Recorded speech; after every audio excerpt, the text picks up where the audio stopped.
Assalamualaikum warahmatullahi wabarakatuh. Jumpa lagi anak-anak.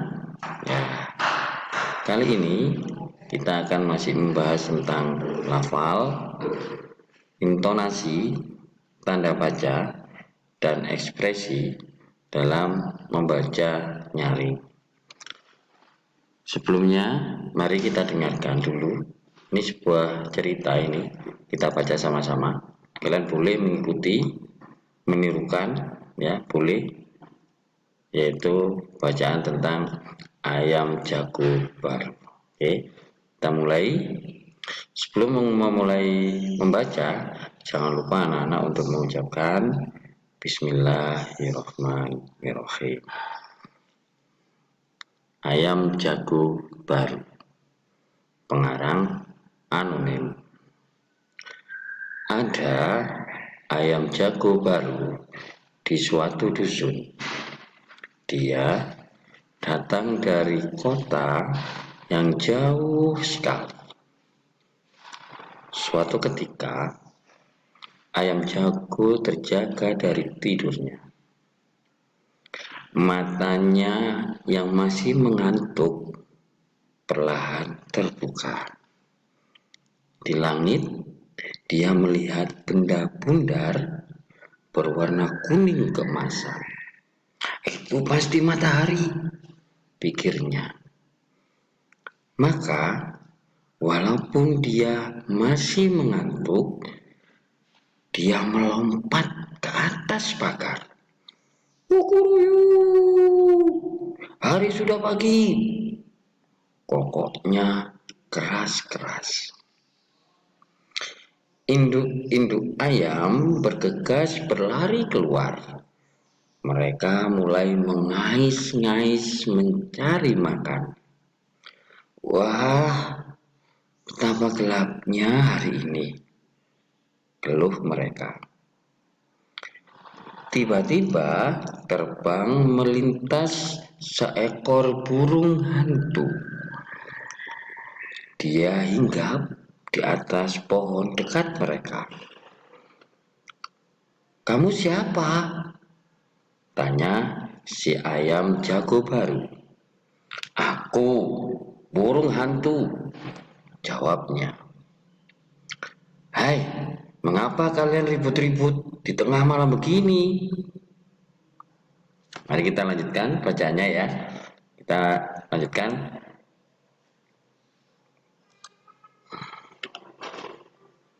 Si ayam jago tadi berkokok.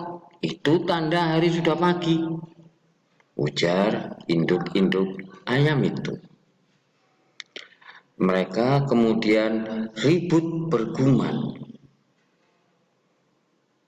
Si burung hantu menepukkan sayapnya, meminta mereka tenang. Iya, itu matahari sudah terbit di langit, ujar si jago.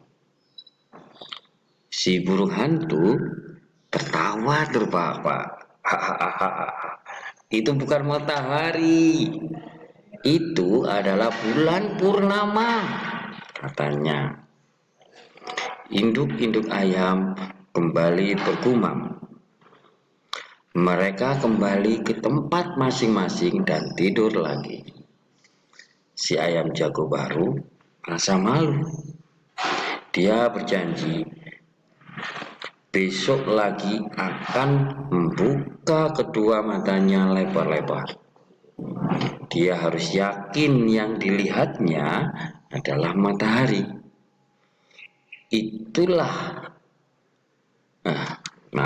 Setelah itu baru dia akan berkokok. Nah, sumber bacaan ini diambil dari www.rumahdongeng.com.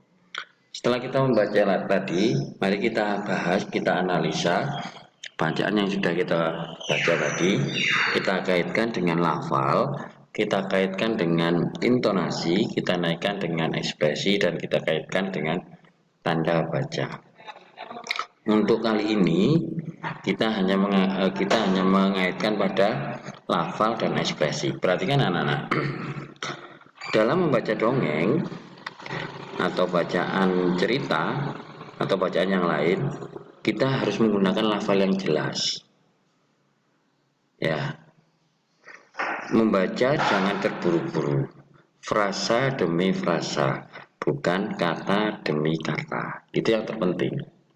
Nah, yang terpenting lagi ya, yang perlu diperhatikan di situ, kita perhatikan kutipan kalimat cerita di atas ya. Kita perhatikan di sini ada ayam jago baru di suatu dusun, dia datang dari kota yang jauh sekali. Itu kalimat yang ada di bacaan tadi. Kita perhatikan. Kita harus membacanya prasa demi prasa. Ya, di situ perhatikan ayam jago baru. Membaca lafalnya harus lebih jelas dibaca, ya lebih jelas dibaca, tidak terpisah. Karena ayam jago baru itu satu perasa, ya sehingga bacanya harus jelas satu perasa. Nah,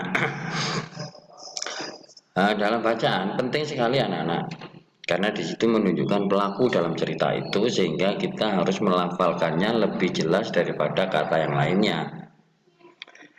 Perhatikan, dia itu satu frasa menunjukkan si pelaku. Kita tahu dia itu siapa ya, yang jago tadi ya, datang.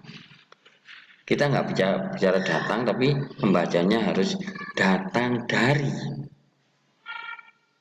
Bukan, membacanya bukan begini. Dia datang dari kota yang jauh. Nah, bukan. Datang dari. Pergi ke. Seperti itu satu frasa yang menunjukkan sebuah predikat atau apa yang dia lakukan. Yang dia lakukan di situ adalah datang, tidak pergi. Datang dari mana? Kita akan tahu jawabannya, yaitu kota yang jauh sekali. Itu satu frasa menunjukkan tempat asalnya. Sehingga nanti kalau kita membaca, kita memisah-misah dalam satu frasa, kita akan tahu bagian-bagian dari kalimat tersebut. Sehingga kita akan mudah memahami dia, si pelakunya, apa yang dilakukan, dia datang dari, itu yang dilakukan. Dari mana? Tempatnya di mana? Kota yang jauh sekali. Itu sehingga kita akan mudah memahaminya. Ada, gitu ya. Misalkan di situ jadi ada, itu satu frasa. Akhirnya kita bertanya, ada apa ya? Ayam jago. Kalau kita bilang ayam jago, itu banyak pengertiannya. Ya, karena tapi di sini itu ditegaskan lagi ayam jago baru. Artinya kita tahu ada apa ya? Ayam jago baru. Ayam jago baru yang di mana itu? Lanjutannya di suatu dusun.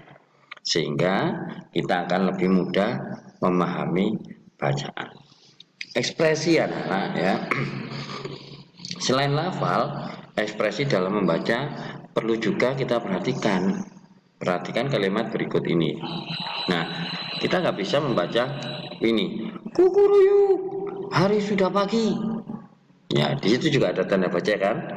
Tanda seru, artinya intonasinya agak naik. Ya, dari kalimat ini ya. Dari kalimat ini kita akan tahu membacanya. Kalau ini kukuruyuk, hari sudah pagi, ekspresi yang kita gunakan adalah ekspresi yang penuh semangat. Karena dia ingin membangunkan yang lain.